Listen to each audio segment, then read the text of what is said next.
Hey world! So it is that time of the year again. I've got my cozy jumper and my little snowman earrings, and it's time for another Christmas story. So for those of you who don't know, I already did a Christmas story last year, and basically it means that I write a short chapter every day from the 1st of December till the 24th of December, so till Christmas, which I try to upload more or less daily on WATTPAD, which the link to it will be down below in the down bar. And then each Sunday, so each Advent, I make a video like this where I read you the short chapters that I wrote in that week. So that on Christmas you will have either a 4-part spoken Christmas story or a 24-part written Christmas story, or both. And as I said, I already did one last year, which there is a playlist called, I think, A Christmas Story on my YouTube channel. I will link that down below as well. And also this Christmas story is on WATTPAD. And this year's Christmas story is based on that one, so it would make sense for you to read or listen to last year's Christmas story before this one or during this one, because otherwise there is a chance that there are some things you won't understand or that there are some little details you'll miss. So yeah, it's up to you.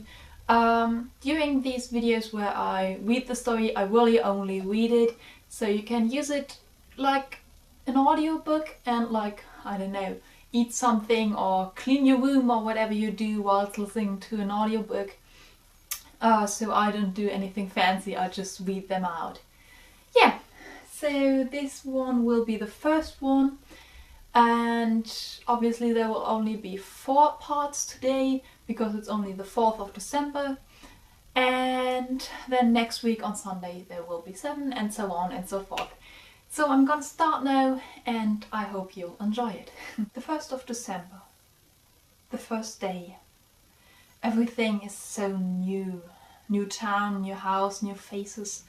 It is weird to think that all those things already existed, that I am the new one, and that this is supposed to be my life now. Till seems to be fine with this change, his secure steps echoing from the hallway of our new school like war cries, ready to face any sort of obstacle, waiting to start the battle, or in this case, the lesson. As we follow the teacher down the corridor, I can't help but compare everything I see to my old school. The walls were wider, the students nicer, the lockers bigger. I miss it all. It seems so far away now, like an entire different life, a different world even.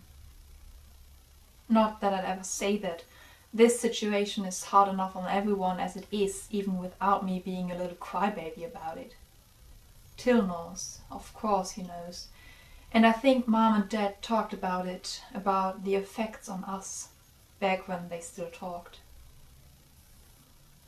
We reach a door that is already closed, but the familiar humming of multiple conversations behind it suggests that everyone is just waiting for us to enter. So we do. I shoot Till one more nervous look, which he answers with a reassuring smile before stepping into the room that is now filled with more or less quiet people looking in our direction. I try to copy my brother's smile and following him, but no one seems to care that I don't quite succeed. I'm not used to this. Normally I am the confident one, the one going to parties and meeting strangers, the one speaking up for herself while Till just listens. But now he is trying to protect me, to play the big brother role. We are twins, for God's sake. I'm sure you'll all welcome them very friendly, the teacher ends her little speech. What a stupid thing to say to a bunch of young adults. I notice a boy with light green eyes grin at the words and feel a bit relieved. At least the humor seems to be the same as in mine had. For a second he meets my eyes and smiles, and I am about to get nervous again, but luckily I get distracted. Sam, why don't you take the seat right here? Great. The front row. of course she had to choose me for the front row. I watched Hill walk over to his seat by the window next to a girl who is either very bored or not really awake yet, before sitting down myself and taking a deep breath. Okay, at least this part is over with. Only 5 hours to go. And then tomorrow, and then the rest of my school life. I sigh and turn around in an attempt to get another calming smile from my brother, but instead see him roll his eyes in a very frustrated way, trying to talk to his new neighbor. So not such a good start for him either. I turn back to the front, but not before the guy from before shoots me another smile. This time I even manage to return it, if only half-heartedly. Alright, it's going to be okay. I just need to get my act together, only for today. Only to make things easier for everyone else. December 2nd. I wake up to ice flowers blossoming on my window and the smell of hot chocolate hanging in the air, and I immediately decide that today will be a good day. I let the warmth of my fluffy Christmas slippers tickle my toes before I get up, put on an oversized but really comfy sweater and make my way downstairs, always following the smell of melted sugar. "You're up early," I greet Phil as I enter the kitchen. He is standing in front of the counter, a big wooden spoon in one hand and half a sandwich in the other, which I attempt to steal from him, but due to my sleepiness, he has no problem keeping me away from his beloved food.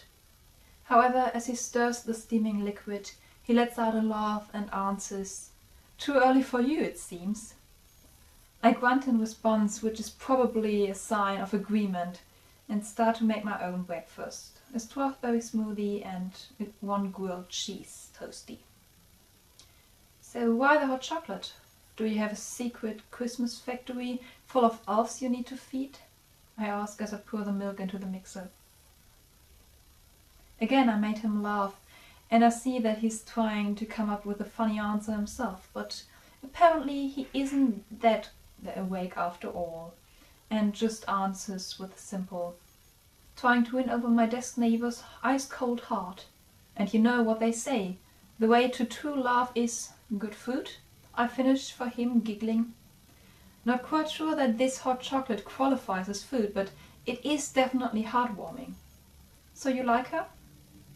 "I don't know, really. She barely even talked to me yesterday." Hence the hot chocolate. "Ah, so you're not trying to win her heart, but just her attention?" "Kinda," he winks and pours the hot chocolate into 3 to-go cups. "Plus, she seems really sad. I just thought it might be nice." "It is," I say, and give him a big hug. "It is also really nice that you made some for me." And with that, I take one of the cups and make my way upstairs to get changed. Before I leave the kitchen, Till says, "You're in a good mood today. Are you getting used to things?" He's trying to make it sound casual, but the concern in his voice is as heavy as the blanket of snow covering our backyard. "Yeah," I simply answer, putting all the happiness I can into those words. I don't want him to have to worry about me. In fact, I think I'm gonna make a new friend today. "Ah, anyone in mind?" he grins. "Yeah, that cute guy with the green eyes. He smiled at me yesterday." We both smile and I get to my room, feeling the heavy weight from the past few months lifting off my shoulders. Maybe I really will make a friend today. December 3rd. "You still have some snow left on your coat," Josh greets me as I sit down on his desk, his eyes following Till over to Elia's table for a moment before his attention turns back to me in order to wipe my hair and clothes clear from the white traces left by the blizzard I just walked through. I notice how his hand stays a little longer on my shoulder afterwards. I notice how he takes in my wet nose, my dry lips, my white hands. His gaze feels like warm water running over me, touching every pore of my skin but leaving immediately after. I love to release the tension that this created inside of me, to push for a light-hearted mood. But still, I keep this moment in mind. I want to treasure it for later, for when I'll be out in the cold winter world again, and my body will be no one's center of attention. For now, though, I want to keep this simple. I like the way he looks at me, but I really just need a friend right now. My hands are in my hair, as they always are when I'm lost in thought, and it's only when I start plaiting them that I realize I'm so far off that I'm not even listening to Josh anymore. He doesn't seem to notice, as he's in the middle of a sentence, and thankfully I get back into the real world to understand that he's telling a funny anecdote. So I laugh. I let my whole body laugh with me, my head fall back, my eyes shut, my flying hands finding a hold on his shoulder.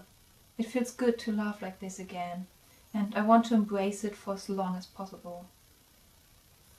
So did you check out the training plan I sent you? He asked after the laughter died down. Yeah, I had a look at it yesterday.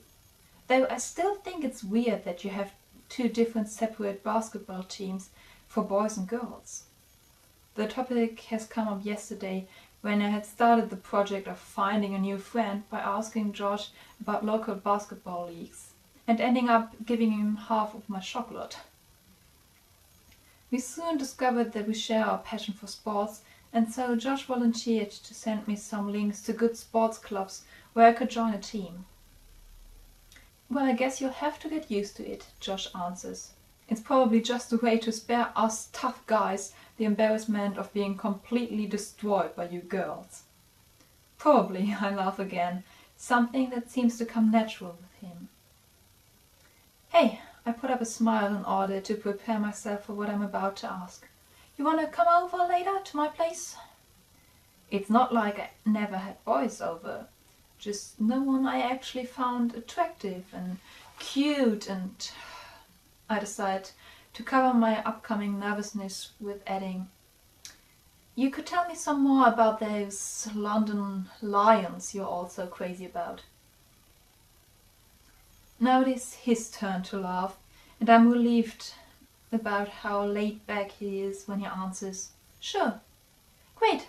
I promised my brother I'd do some Christmas shopping with him after school, but I think we should be done by, let's say, 4. Sounds good, he nods. I write down my address on the back of his notebook, right next to my phone number that found its place there yesterday. I'm about to start on a new topic, maybe mention the blizzard outside again, when the teacher enters the room. But before I step away from Josh's desk to sit down on my own, he clears his throat and murmurs, Hey, what's your brother's name again? I'm irritated by the question, but since the teacher is already shooting me an annoyed look, I simply say Till and head back to my desk, deciding to wonder about the way his voice sounded all frozen and nervous when we meet up later. December 4th. The moment I wake up, I feel sunshine reaching through my curtains and tickling my nose, pulling me out of my dreams in a very gentle fashion. I smile at the warm light that fills my room and get up to let more of it in. The snow is still falling on the other side of the glass, the sun playing with it like prismas, catching the little ice crystals in mid-air and letting them glitter like diamonds. It is too cold to be barefoot, so I get dressed as quickly as possible into an armor of cozy socks and my favorite dark green jumper before heading downstairs for breakfast. When I get to school, my mood hasn't been darkened by the embrace of the bittersweet winter world in the slightest, so I greet Josh with a cheerful "Good morning" and a big smile. He returns the smile and immediately starts talking about last night's Lions game that he made me promise to watch before he left our house yesterday afternoon. Their judgment against the Lions was so unfair. That dude was obviously biased. I try to remember any difficult judgment, but cannot think of any, so I decide to change the topic instead of questioning his passionate opinion. I've got to admit, your team really isn't that bad. He basically glows of pride at this statement, so I add, they've got some really good moves. I obviously said the right thing to get him started on the different techniques and strategies of the lions, and before I know it, we are both laughing at each other's impersonations of their best and worst players. However, Josh's laugh suddenly stops dead in the middle of another impression, and it's only when I follow his gaze over my shoulder that I see Ilea coming over. Josh told me yesterday that the two of them were an item until recently, but he didn't say why they broke up, so it seems quite natural that she doesn't exactly lighten his mood.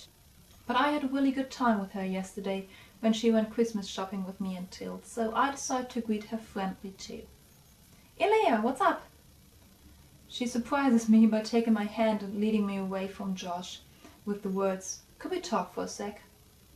But again, I assumed she just doesn't want to be around her ex, so I shoot Josh an apologetic look and follow Ilea outside to the hall. But then I see how serious her expression is, how her eyes try to look everywhere but at me. So I ask, "What is it?" "Well," she starts. And then, still not looking at me, she tells me I should stay away from Josh. Surprise, shock, confusion. Why? I ask, hoping the answer won't be a stupid fight over a boy I don't even like in that way. And it isn't. No, instead she answers, "He cheated on me. And I think you should know this before falling for him." She's looking at her feet, trying to escape my eyes whilst I think about her words. And then I understand, and I can't help myself but laugh. She's trying to help. She thinks that I need to be protected. She thinks that I'm head over heels for Josh.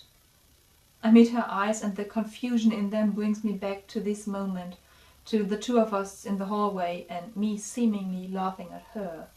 So I take a breath. "Oh, Ilea, I'm so sorry. I'm really sorry he hurt you, but I'm not falling for him. Listen, I respect that you don't want anything to do with him. I wouldn't either if I were you. And I know that by telling me this you only mean well, but I have no intention of dating Josh. And as far as I'm concerned, he seems to be a really funny guy, so I will continue talking to him. I hope we can still be friends nonetheless." Her response comes a bit too late, but this nod is enough for me to get back into my happy mood. So I nod as well and get back into the classroom. Great. Everything's great. Okay, so that's the first part of the Christmas story. I hope I can somehow edit this in a way that there won't be too many mistakes. I really have to work on my handwriting. I can't read it.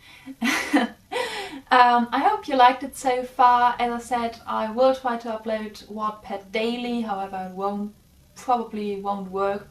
So it will be about daily. And yeah, there still will be normal videos on Wednesdays. And other than that, I hope you always have a reason to smile, and I shall see you next week. Goodbye!